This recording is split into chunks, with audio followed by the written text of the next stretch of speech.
On September 11th in 2001, I was the director of guidance at a middle school in suburban Washington in Northern Virginia. It was about 20 miles south of the Pentagon, right on Interstate 90. On that morning, I had a group of kids in my office.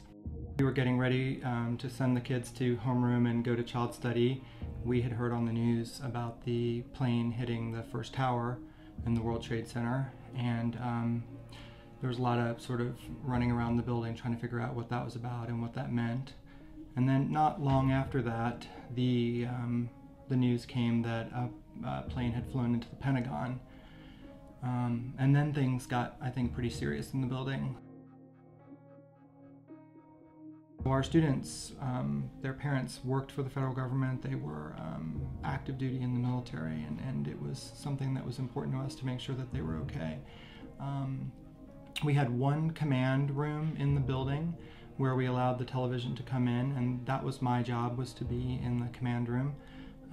I have to tell you, it was really sort of unnerving to sit in a room and watch the news and see fighter cover coming over the city of Washington. One of the things that's, I think, very true of Americans is that, you know, we walk around and I take freedom for granted and don't really know what it's like to be under attack or to see military or, you know, that sort of thing happening on our soil.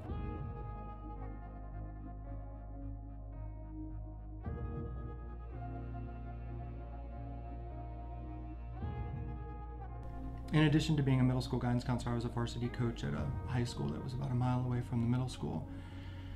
And that school had an ROTC program. They had a Marine Corps ROTC program. And of course we didn't have football games that Friday night after September 11th, but they started playing again the following week. I remember sitting up there and watching the kids in their full dress uniforms in the pregame ceremony holding candles for everyone who had died, and thinking to myself, this is not really something a 13-year-old needs to be dealing with. I think that day was I think a big loss of innocence for the kids in many ways. I was part of the administration. There was a team of 4, and we decided to put our building on lockdown, and we made a series of decisions that we were hoping to kind of protect our kids. We decided that the best thing that we could do was to have the children go through their normal routine during the day.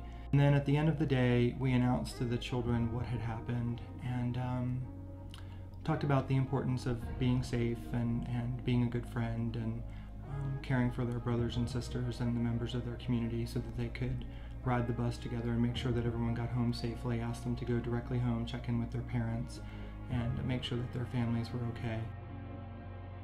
That's kind of my story of September 11th. It was pretty awful. I guess the last thing I'd say is that when I went home, people on either side of me were military.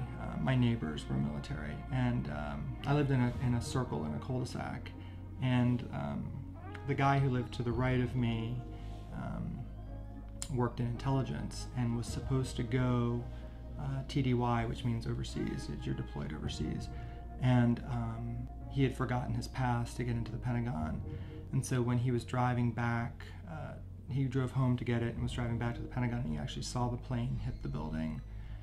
And he would have been in the building if he had shown up to work on time. And I came home and he was just sitting on the front steps of his house, and just, it was awful.